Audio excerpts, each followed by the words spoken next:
Spiritual nugget number 4. Money is spiritual.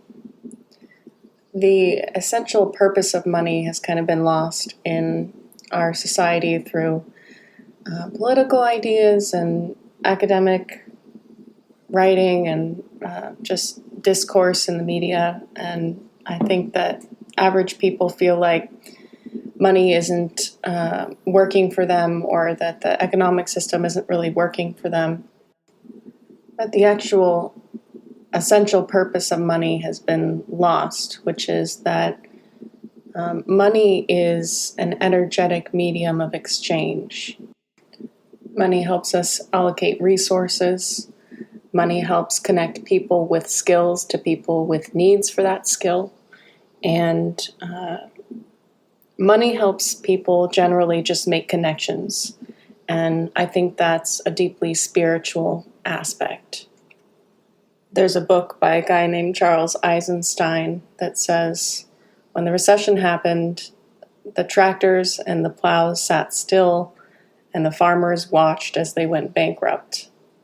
And the means of production all existed, but what didn't exist was the energetic force that helped bring all the means of production together, which was money. Money has a number of properties that are almost magical, that kind of mirror things that we see in the spiritual world. And the first property is that money is infinite. We usually think about money as a finite resource to be divided up amongst people, but consider that if money were a finite resource, all the people from the 1800s, back in the horse and carriage days, would still be dividing up all the jobs and all the money that existed back then. And it's more like when someone invents something new, they create wealth for everybody else in the society. They create a technology.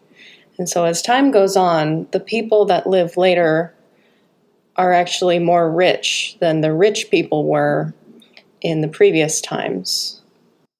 And the cycle just continues on as people create more and more things and use their creative gifts to invent things and make things for society.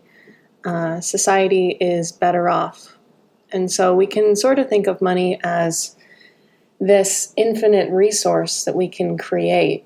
And that's a really freeing belief to have, rather than that money is this finite thing that we have to steal from other people, that we have to hustle to obtain.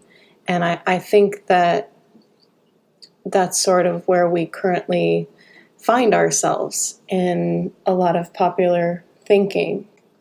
One of the things that I've learned about money in my own life is that the greater extent that I can use my personal gifts and skills, the more that I can use those creatively, the more money comes to me.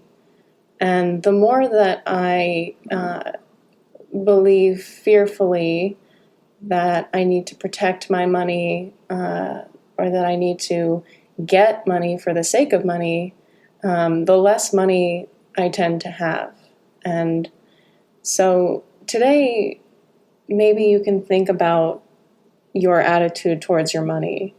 Is it more of a pie that you feel like you don't have enough pieces of pie?